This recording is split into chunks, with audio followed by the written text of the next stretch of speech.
Hello everyone, my name is Lily Gonzalez, and I'm just going to quickly respond back to my initial post made in a Module 2 and Module 3 discussion board, as well as going over the peer responses I got under my video. I want to thank my classmates, for starters, on being able to take the time to look at my video, as well as giving me a little bit more intel on how I should improve my big problem and how I should go ahead and tackle it as we continue on with the remainder of the course.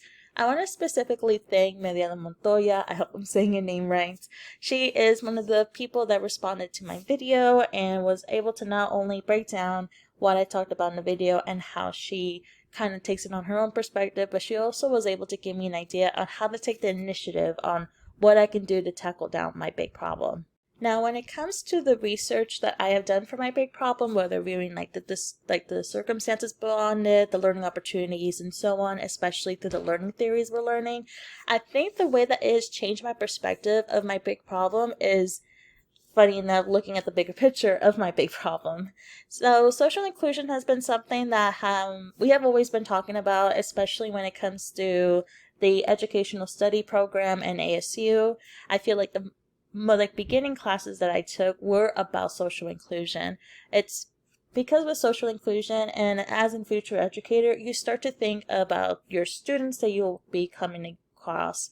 And these students are people with different backgrounds, different cultures, different traditions. And because they're all different, there has to be a way for us educators to be able to connect with them, to not only engage them to their academics, but also engage them to the society that we are growing within these classrooms, with their peers, their educators, their staff, and even their parents as well. And now taking on Rothenbrenner's biological theory, it is something that we begin to look at these direct interactions they have with their surrounding environment. Social inclusion says the word social. You start to think about the social structure that we see within these small groups. Like I said, it could be with their peers, the classmates that they befriend, the classmates that they continue on with their education as they go on through elementary, middle school, high school, and then we look at the parents and how they help and support them, whether it's in a positive or even in a negative impact. We see how the way that they're able to connect with them and being able to bring that out to their own academic structure. And then we look at the educators that are teaching them and seeing how they're able to impact them in their own way. So this has made me more compassionate with my situation because it is able to, like I said, look at the bigger picture. We begin to see how their world around them is able to shape them to the person they want to be, and we have to be able as educators push them on to be able to create a great person to bring out to the world and being able to connect with the world around them. Now with this, how exactly am I going to be able to take an initiative approach to changing the big problem? Not considering that we take on unlimited sources, whether that's people, money, and so on. One great idea that I actually got from my peer, from Mediana Montoya, that she actually included in my peer thread for my discussion board, is actually creating a platform where I can have my students be connected to one another.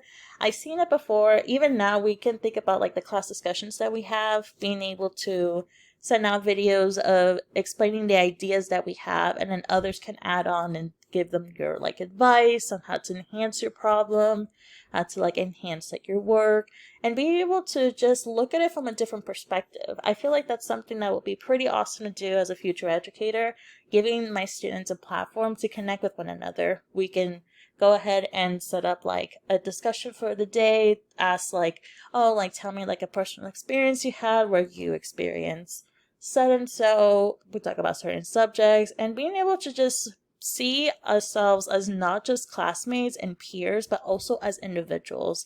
I feel like that is something that I would definitely want to look into, especially as not only I become a future educator, but as I become a leader for our future generations to come. But overall, this has been an amazing experience. This class discussion has definitely opened me up to looking at my bigger problem in a different way, and I appreciate everyone who was able to add on to that.